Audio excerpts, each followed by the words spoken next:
DBC নিউজের নিয়মিত আয়োজন সংবাদ সম্প্রসারণে সবাইকে স্বাগত জানাচ্ছি আমি রেদওয়ান আহমেদ। দিনের বাছাই করা সংবাদ এবং এর পর্যালোচনা নিয়ে সংবাদ সম্প্রসারণে আজ অতিথি হিসেবে অনলাইনে যুক্ত রয়েছেন দৈনিক যুগান্তরের সিনিয়র সহকারী সম্পাদক মাহবুব কামাল এবং দৈনিক আমার দেশের ব্যবস্থাপনা সম্পাদক জাহেদ চৌধুরী। স্বাগত জানাচ্ছি আপনাদের দুজনকেই। আমরা দিনের গুরুত্বপূর্ণ সংবাদ নিয়ে আলোচনা করে থাকি। শুরুতেই জাহেদ চৌধুরী, একটু আপনার কাছে আসতে চাই। টাঙ্গাইলের কালিহাতীতে ট্রেনে কাটা পড়ে একই পরিবারের 3 সদস্য সহ 5 জন নিহত। তেল নেয়ার জন্য থেমে থাকা ঢাকাগামী বাসের যাত্রী ছিলেন তারা। শুধু এবারের ঈদে রেলপথেই না, নৌপথে, রেলপথে এবং সড়ক পথে, 3 পথেই সড়ক দুর্ঘটনা ছিল। আসলে কি বলবেন, এসব কি নিছক দুর্ঘটনা, অসাবধানতা, নাকি হচ্ছে সমন্বয়হীনতার অভাব? ধন্যবাদ আপনাকে। আসলে এইবারের ঈদ যাত্রায় আজকে সন্ধ্যায় আমরা যে রিপোর্টটা পেয়েছিলাম যে টোটাল একটা ডেথ টোল ছিল 274 জন, আর এর সাথে এই 5 জন যুক্ত হলে প্রায় 279 জনে দাঁড়ায়। যে এই ঈদের ছুটির মধ্যে এই ডেথ ফিগারটা বিভিন্ন পর্যায়ে। তো এর মধ্যে বড় দুটি ঘটনা, কুমিল্লায় যে ওই দিন বাসে কে অ্যাক্সিডেন্টের শিকার হলো, যাতে ট্রেনের ধাক্কায় বাসটা চলে গেল এবং 12 জন নিহত হয়েছিল স্পটে এবং পরবর্তীতে অন্যরা মারা যায়। এটা হলো একটা বড় ঘটনা ছিল কুমিল্লার। আর এর সাথে ওই দিন যেটা হলো যে প্রায় 60 জন যাত্রী নিয়ে দৌলতদিয়া ঘাটে যে বাস নদীতে পড়ে গেল, 26 জনের ডেড বডি উদ্ধার করা হয়েছে এবং এখনো কিছু লোকজন নিখোঁজ রয়েছেন। আর আজকে সর্বশেষ আজকে রাতের ঘটনা যেটা টাঙ্গাইল ট্রেনে কাটা পড়ে নারী ও শিশু 5 জন নিহত। দেখা যাচ্ছিল যে বাসটা আসছিল বনশ্রীর একটা বাস, কালিয়াকৈর থেকে বনশ্রী পর্যন্ত আসার কথা। ওই বাসের যাত্রী তারা ছিল এবং দাঁড়িয়েছিল তাদেরকে। আসলে দেখেন, এই সড়ক দুর্ঘটনা নিয়ে অনেক আলোচনা আমাদের হয়েছে, দীর্ঘ বিভিন্ন পর্যায়ে বিভিন্ন সময়ে এটা নিয়ে আলোচনা হয়েছে, সেমিনার, সিম্পোজিয়াম হয়েছে, মিটিং হয়েছে, অনেক কিছু হয়েছে, কিন্তু এই সড়ক দুর্ঘটনাটা আমরা রোধ করতে পারিনি। ওই বড় যে দুইটা ঘটনা বললাম, একটা তো ট্রেনের সাথে রিলেটেড। এর আগে আপনি জানেন যে শুরুতে আবার ওখানে মারা যায়নি, বাট অনেকে আহত হয়েছিল। যে আপনার ট্রেন প্রথম যেটা 9টা বগি লাইনচ্যুত হয়ে গেছিল একটা ট্রেনের, তো এইটা দিয়ে শুরু হয়েছিল এই যাত্রার সময় অ্যাক্সিডেন্টের ঘটনা। এরপর থেকে ছোট বড় মিলিয়ে সারা দেশে অনেকগুলো ঘটনা ঘটে। জাহেদ চৌধুরী, আমি একটি বিষয় জানতে চাই যে আমরা যদি উন্নত বিশ্বে লক্ষ্য করি তাহলে এই ধরনের দুর্ঘটনা খুবই কম ঘটে তাদের, বা তৃতীয় বিশ্বের দেশগুলোতে কেন এই ধরনের দুর্ঘটনা ঘটে? বাংলাদেশের কথা চিন্তা করলে তো আরো বেশি। এটার কারণ কি? এটা দেখেন, আপনি যদি স্পেসিফিক একটা একটা করে কেস বলেন, যে এই বড় যে দুইটা দুর্ঘটনার কথা আমি স্পেসিফিকলি মেনশন করলাম, যে ট্রেন বাস সংঘর্ষ আর একটা বাস নদীতে পড়ে যাওয়া। না, বাস নদীতে পড়ে যাওয়ার ঘটনাটা এখন পর্যন্ত কিন্তু আমরা সঠিকভাবে জানতে পারিনি বাসটা কেন ব্রেক ফেল করেছিল। বাসে কিন্তু ড্রাইভার ছিল, এটা প্রমাণ হয়েছে, এবং পরবর্তীতে ড্রাইভারের ডেড বডিও উদ্ধার হয়েছে, এটাও রিপোর্টে আসছে। সুতরাং ড্রাইভার গাড়িতে ছিল এবং চেষ্টা করেছে, বাট সে বাসটাকে আটকাতে পারে নাই। তো এখানে দেখেন, এখানে যদি আমি এইভাবে, আপনি উন্নত দেশের সাথে যেটা বললেন, উন্নত দেশে যদি এটা হতো, কিংবা আমাদের এখানেও যদি স্ট্রংলি এটা মেনটেন করা হতো, যে আগের ফেরিতে, এটা ঘটনাটা আপনি জানেন যে আগের ফেরিতে বাসটি ওঠার চেষ্টা করেছিল, দৌলতদিয়া ঘাটের যে দুর্ঘটনা, ওই ফেরিতে জায়গা হয় নাই, সেই কারণে বাসটি পন্টুনের উপরেই রাখা ছিল। ওইটা আর ব্যাক করে আবার পিছনে ফিরে আসার সুযোগও নাই, কিংবা সাধারণত আসে না। এখন আমার কথা হলো যে শুরুতেই আগের ফেরিতে কয়টা গাড়ি জায়গা হবে আগেই এটা জানে, এটাকে পন্টুন পর্যন্ত নামতে যেতে দেওয়াটাই ঠিক হয় নাই। সুতরাং এখানে যারা দায়িত্বে ছিলেন তাদের দায়িত্ব অবহেলা আছে, কিংবা এটা আমাদের অভ্যাসবশত, আমাদের তৃতীয় বিশ্বের দেশ বলে আমাদের প্র্যাকটিসগত কারণে এই ঘটনাগুলো ঘটছে। কিন্তু স্ট্যান্ডার্ড নিয়ম যদি আপনি দেখেন সাধারণ ইয়েতে, যে ওই ফেরিতে কয়টা গাড়ি জায়গা হবে সেই কয়েকটা গাড়িকেই পাস দেওয়া হবে, বাকি গাড়িগুলোকে একটা নির্দিষ্ট জায়গায় আটকে দেওয়া হবে, এবং এটা অবশ্যই পন্টুনে নয়, এটা উপরে তীরের মধ্যে এই ঘটনাটা আটকে দিলে এই দুর্ঘটনাটা ঘটতো না, এরকম একটা ঘটনা না। তারপরে ইম্পর্টেন্ট যেটা হলো, যে বাস যখন ফেরিতে উঠবে নিয়মটা কি, যে সব যাত্রীরা নেমে যাবে তারপর বাসটা উঠবে। এটা আমরা অনেক আরো 40-50 সারা জীবনে এটা দেখে আসছি। দিস ইজ দ্য প্র্যাকটিস, যে আপনার ফেরিঘাটে যখন বাসটা যাবে তখন সব যাত্রীরা নেমে যাবে, তখন খালি বাসটা ফেরিতে উঠবে, তারপর যাত্রীরা বাসে ওই ফেরিতে উঠার পর গিয়ে যাত্রীরা উঠবে, এইরকম সিস্টেম ছিল। তো সেটাও কিন্তু কেউ মানে না। সুতরাং আইন আছে, সিস্টেম করা আছে, সেটা কেউ মানে না, যে কারণে এই বিপদগুলো, এই দুর্ঘটনাগুলো ঘটে। একইভাবে অর্থাৎ আপনি বলতে পারেন যে ট্রেনে যেটা ঘটেছে, ওইখানে বাসটা ট্রেন লাইনের উপর চলে গেল, বাসটা ও এখানে যাদের দায়িত্ব ছিল বাসটাকে আটকানো কিংবা সিগন্যালটাকে ফেলা, তারা ঠিক মতো দায়িত্ব পালন করেনি। এই যে কারণে এই ঘটনাগুলো, এই বড় দুইটা ঘটনার কথা অর্থাৎ স্পেসিফিক, নিয়ম না মানার প্রবণতাকে আপনি আসলে দায়ী করছেন। আর আমাদের সঙ্গে আরেকজন অতিথি। হ্যাঁ, ছোটখাটো দুর্ঘটনাগুলো ঘটতেই পারে এবং এটা সব জায়গায় হয়। এবং আরেকটা জিনিস আমাদের মাথায় রাখতে হবে যে আমার 2 কোটি ঢাকা শহরে যদি 2 কোটি লোক থাকে, তাইলে 1 কোটি লোক ঈদের সময় মুভ করছে, জি। গ্রামের বাড়িতে গেছে আসছে। 1 কোটি লোকের মুভমেন্টের মধ্যে ছোটখাটো দুর্ঘটনা 2, 4, 5, 10 জন মারা যেতেই পারে। যদিও একজন মারা গেল, এটা দুঃখজনক ঘটনা, হুম কিন্তু যখন এটা সংখ্যাটা অনেক বেশি হয়ে যায় এবং সুনির্দিষ্ট দেখার মতো হুম হুম ঘটনা থাকে যে এখানে ফল্ট ছিল, তখন এটা নিয়ে সমালোচনা করতেই জি, হবে এবং আপনি এগুলোকে আমাদের সাথে থাকুন। আমরা চাই যে একজন মানুষও যেন না মারা যায়।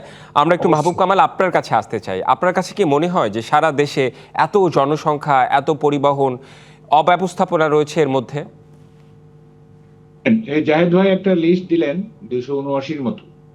আমি কিন্তু বিস্মিত হই নাই। এই সংখ্যাটা যদি 500 হতো হুম আমি অবাক হইতাম না। এই জন্যই যে অপঘাতে মৃত্যু, এইটা আমাদের নিয়তি। আমরা যারা বাংলাদেশে বাস করছি, আমাদের অপঘাতে মৃত্যু হবে, এইটা আমাদেরকে মেনে নিতে হবে। কেন দেখেন, এমন মনে হচ্ছে? আমি বলছি, এই হুম দেখেন, আগুনে মৃত্যু, পানিতে মৃত্যু, গুলিতে মৃত্যু, ছুরিকাঘাতে মৃত্যু, কত ধরনের মৃত্যু যে আমরা দেখছি। এবং এই মৃত্যু অনিবার্য হয়ে গেছে আমাদের জন্য। এইটা আমাদের ব্যবস্থাপনার অভাবের কারণে, আমাদের নাগরিক সচেতনতার অভাবে, অনেকগুলো কারণ আছে। এবং অনেক আগে কবি লিখে গেছেন যে এই মৃত্যু উপত্যকা আমার দেশ নয়। হ্যাঁ, ফলে এইটা এটা আমরা মারা যাবই। হুম দেখেন, এই যে জাহেদ ভাই বললেন না, এই যে আপনার এই গাড়ি ফেরিতে ওঠার সময় হুম নামাটা একটা একটা কমন প্র্যাকটিস। হুম হুম আমাদের সামনে কিন্তু অনেক উদাহরণ আছে। আপনি জানেন যে বিশিষ্ট চলচ্চিত্রকার আলমগীর কবির, তার মতো লোক আপনার এইভাবে এই যে যে যে ঘটনাটা ঘটছে, এরভাবে মারা গেছেন। ফেরিতে উঠতে গিয়ে পানিতে পড়ে গেছে তার জিপ, এবং তার সাথে আরো মারা গেছে। তো আমাদের সামনে এত অভিজ্ঞতা, এত আমাদের জানাশোনা, তারপরও আমরা যে এই ভুলগুলি করছি, এইটা তো আমাদের নিজেদের দোষ। হুম আচ্ছা, আরেকটা দেখেন, এই যে রেল ক্রসিং এ এই যে দুর্ঘটনা, আমরা এগুলি লিখতে লিখতে লিখতে, এডিটর লিখতে লিখতে আমরা একেবারে টায়ার্ড হয়ে গেছি। এবং বাংলাদেশে কতগুলো রেল ক্রসিং আছে, এবং কোন কোন রেল ক্রসিং অরক্ষিত, কোন কোন রেল ক্রসিং এর যারা দায়িত্বে থাকে, সিগন্যাল দেওয়ার দায়িত্বে থাকে, তারা কোন কোন রেল ক্রসিং এ এরকম দায়িত্ব পালনরত কর্মী নাই, এবং কোন কোন খাতে কোন কোন জায়গায় মানে লোক থাকলেও তারা ঠিক মতো দায়িত্ব পালন করে না। এইসব কিন্তু বিস্তারিত রিপোর্ট হয়েছে, বিস্তারিত। হুম তারপরে দেখবেন যে রেল ক্রসিং এ ট্রেন এবং বাসের সংঘর্ষ ইত্যাদি।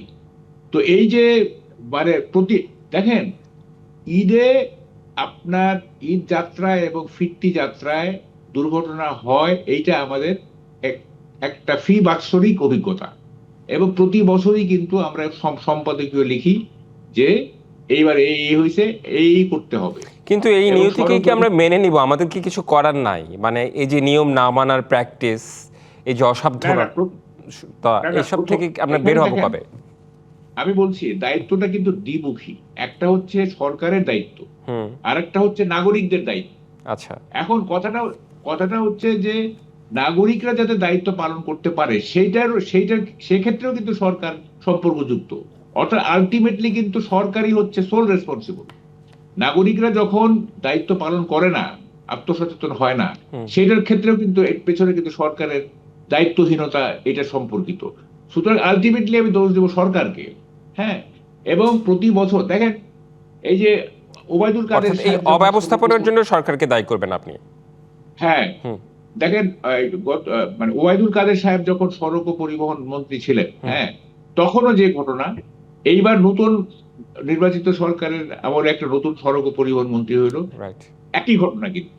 হ্যাঁ, তার মানে বোঝা যাচ্ছে সরকারের পরিবর্তনে কোনো মানে পরিস্থিতির পরিবর্তন হয় না। খুবই গুরুত্বপূর্ণ একটা কথা বলেছেন। পরিস্থিতিটা নিজস্ব নিয়মে চলতেছে, এবং এইটাকে ইনফ্লুয়েন্স করার মতো কোনো দক্ষ সরকার আমরা এখনো পাই নাই। হ্যাঁ, যে প্রতি বছর যে 200, 250, 300 লোক মারা যাচ্ছে, এটা যে একটা হিউম্যানিটেরিয়ান ইস্যু, এটা একটা মানবিক ইস্যু। শুধু যে মারা যায় তা না, যারা পঙ্গু হয়ে যায় তারা সারা জীবনের জন্য তারা তো সেই ফ্যামিলির তো আপনার মানে সাহায্যহীন হয়ে পড়ে। তো ফলে এত বড় একটা মানবিক ইস্যুকে আমরা ট্রিট করতেছি না, আমরা বুঝতেই পারতেছি না যে অন্যের দুঃখটা কত বড়। হ্যাঁ, যারা নিহত হয়, যারা আহত হয়, তাদের যে সীমাহীন দুঃখ, সীমাহীন কষ্ট যন্ত্রণা, এটা আমরা বুঝি না।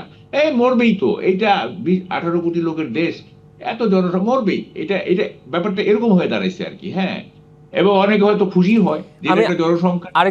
আপনাকে আরেকটি প্রশ্ন করতে চাই। আচ্ছা, দুঃখ প্রকাশ কিংবা আমরা উন্নত বিশ্বে দেখি এই ধরনের ঘটনা ঘটলে অনেক সময় মন্ত্রীও পদত্যাগ করে, কিন্তু আমাদের দেশে কিংবা থার্ড ওয়ার্ল্ড কান্ট্রিগুলোতে এই প্র্যাকটিস নেই কেন? না না না, আমাদের দেশে পদত্যাগের কালচারই তো নাই। আপনি যে ভালো কথা বলছেন, দেখেন ইন্ডিয়াতে একটা রেল দুর্ঘটনার পরিপ্রেক্ষিতে তখনকার যে রেলমন্ত্রী লাল বাহাদুর শাস্ত্রী ইমিডিয়েটলি পদত্যাগ করছিলেন। ইমিডিয়েটলি লাল বাহাদুর শাস্ত্রী, তখন উনি রেলমন্ত্রী ছিলেন। এবং বড় ধরনের দুর্ঘটনা হইলে কনসার্ন যে মিনিস্ট্রি, সেইটা তো দায়িত্ব নিতে হবে। এখানে তো জবাবদিহিতার কোনো ব্যাপার নাই। বাংলাদেশে তো জবাবদিহির কোনো জায়গা নাই, ব্যাপার নাই, কমপ্লেন করার জায়গা নাই। আপনি যে কমপ্লেন করবেন, আপনি কোথায় কমপ্লেন করবেন, এবং কমপ্লেন করলে যে এটা সুরাহা হবে তার কোনো গ্যারান্টি আছে? ফলে এখানে কোনো নো অ্যাকাউন্টেবিলিটি, কমপ্লেন লজ করার মতো কোনো জায়গা নাই। হ্যাঁ, এক ধরনের অসহায় জীবের মতো আমরা এখানে বাস করতেছি। হ্যাঁ, এবং সরকার পরিবর্তন হয়, নির্বাচিত সরকার। আচ্ছা, অনির্বাচিত সরকার, গত সরকার আবার বাদ দেন, ওইটা একটা সরকারই না। হ্যাঁ, ওটা বাদ দিলাম। কিন্তু এখন তো এটা একটা নির্বাচিত সরকার। হ্যাঁ, এই সরকারের তো পাবলিকের প্রতি তার তো এক ধরনের অ্যাকাউন্টেবিলিটি থাকবে, তাই না?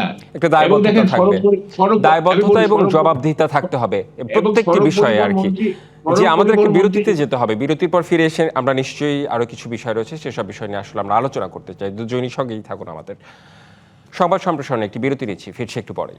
বিরতির পর আবারও স্বাগত। সংবাদ সম্প্রসারণের সঙ্গে আছেন দৈনিক যুগান্তরের সিনিয়র সহকারী সম্পাদক মাহবুব কামাল এবং দৈনিক আমার দেশের ব্যবস্থাপনা সম্পাদক জাহেদ চৌধুরী। বিরতির পর আপনাদের দুজনকেই আবারও স্বাগত জানাচ্ছি।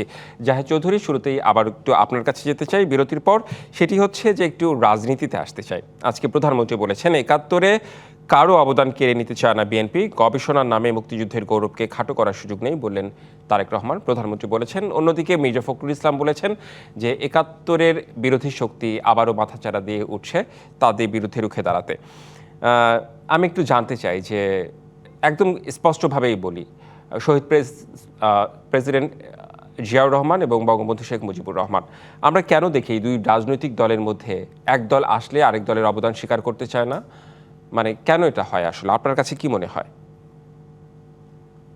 আজকে এটা বিষয়টা এরকম এসে দাঁড়িয়েছে যে আসলে তারেক রহমানের যে বক্তব্যকে আপনি কোট করে, প্রধানমন্ত্রীর বক্তব্যকে কোট করে বললেন, উনি কিন্তু উজ্জ্বল রেখেছেন দুইটা বিষয়।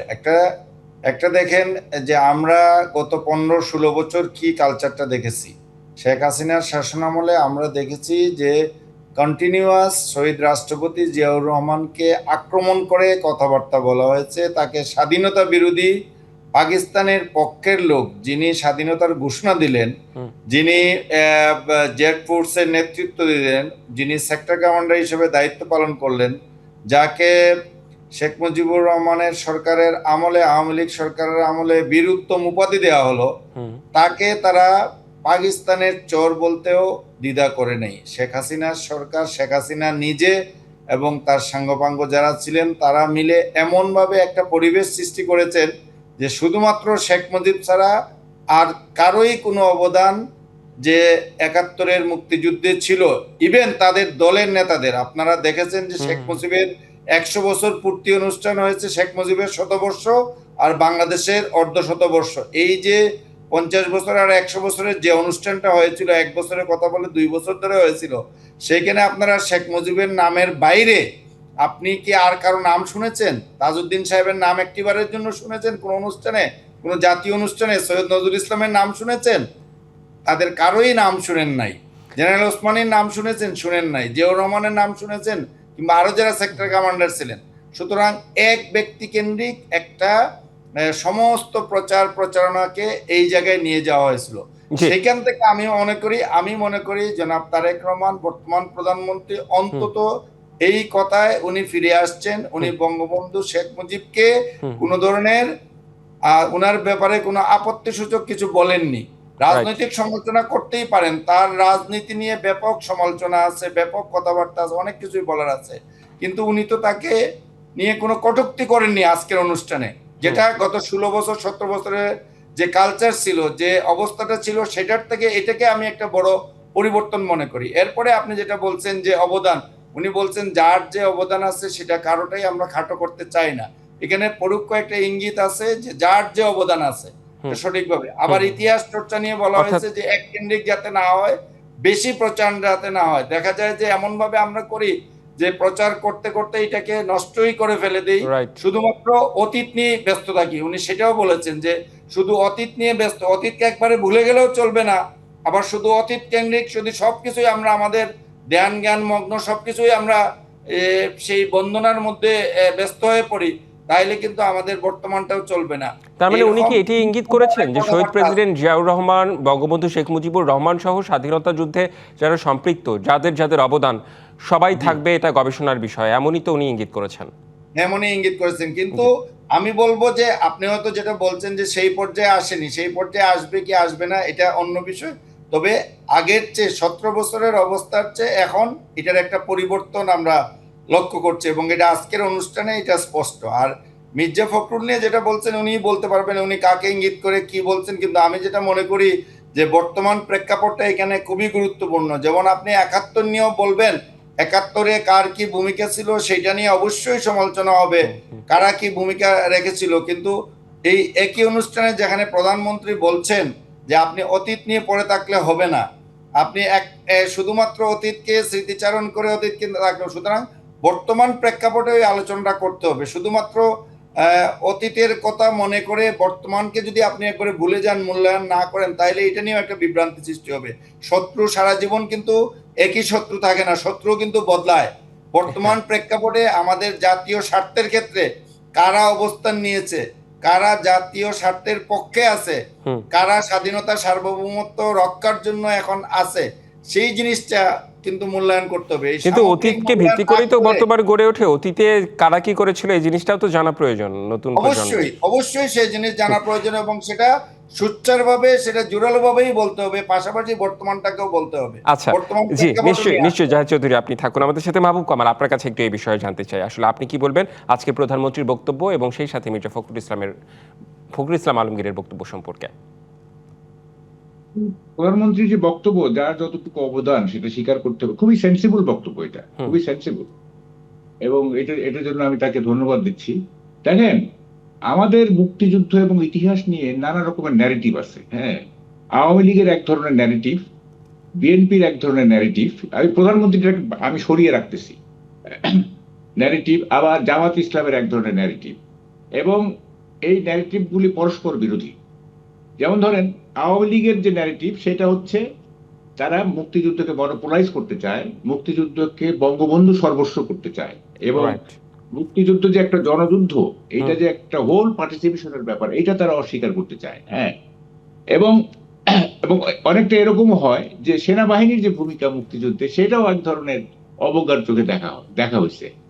আবার বিএনপির ন্যারেটিভটা হলো, আমি কিন্তু প্রধানমন্ত্রীর বক্তব্যটাকে সরিয়ে রাখতেছি, কিন্তু হুম, হুম, হুম। আমরা ইন জেনারেল যেটা আছে সেটা হচ্ছে যে জিয়া রহমান ছাড়া মুক্তি দেশ স্বাধীন হইতো না। জিয়া রহমানের ঘোষণার কারণেই দেশ স্বাধীন হয়েছে, এবং তিনি একমাত্র নেতা আর কি।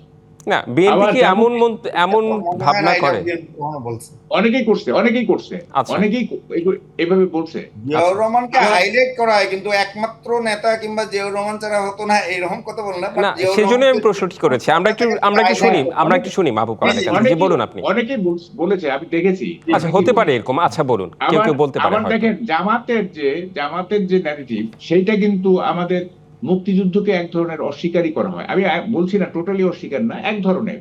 যেমন আমি একটা ফটোকার্ড দেখলাম, সত্যি কিনা জানি না, এক ছাত্র নেতা, সে বলতেছে যে শেখ মুজিবুর রহমান এইভাবে যুদ্ধ করে আমাদের ক্ষতি করছেন, পাকিস্তান ভেঙে গেছে, এবং পাকিস্তান যদি না ভাঙতো তাইলে আমরা একটা আণবিক শক্তির অধিকারী দেশ হইতাম। দেখেন এই যে ন্যারেটিভ গুলি আর কি, হ্যাঁ, এগুলো তো খুবই দুঃখজনক। আমি বলি কি, জামাত ইসলামের উচিত হবে যে, মানে এখনকার যারা জামাতের নেতৃত্ব, তারা তো আর মুক্তিযুদ্ধে অপরাধ করার কোনো সুযোগ পায় নাই, তারা কোনো ওয়ার ক্রিমিনাল ক্রাইম করার সুযোগই পায় নাই তারা। তারা কেন, কিন্তু তারা তাদের ফাউন্ডার মেম্বারদের তো সমর্থন করে, তাদের ফাউন্ডার মেম্বাররা যেই আদর্শ বিশ্বাস করে তারা সেটাকে ওন করে না, সেখান থেকে সরে আসতে আমি বলি, সরে বলতে হবে যে আমরা আমাদের পূর্বপুরুষদের লিগ্যাসি কেন বহন করবো? আমরা তো কিছু করি নাই, তাই না? আমরা কিছু করি নাই, তারা যদি করে থাকে, করে থাকলে তাদের তাদের তো শাস্তি হয়েছে এবং হবে। এবং আমরা একটা ইন্ডিপেন্ডেন্ট দেশ, বাংলাদেশ একটা ইন্ডিপেন্ডেন্ট, একটা মুক্তিযুদ্ধের মধ্য দিয়ে স্বাধীন হয়েছে, এবং এই দেশে আমরা পলিটিক্স করতে, স্বাধীন দেশে আমরা রাজনীতি করতেছি, এবং এই স্বাধীনতা এসেছে একটা মুক্তিযুদ্ধের মধ্য দিয়ে। এইটা স্বীকার করলে কিন্তু জামাতের অনেক ভোট বাড়বে, জামাতের জনপ্রিয়তা বাড়বে। তারা কেন বোঝে না এটা? হ্যাঁ, যতই তারা মুক্তিযুদ্ধকে ডিফেন্ড করার চেষ্টা করবে, ততই কিন্তু তারা দুর্বল হবে।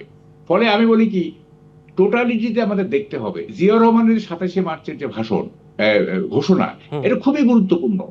আমি নিজে এই এই এই ঘোষণা শুনে আমি উদ্দীপ্ত হয়েছি।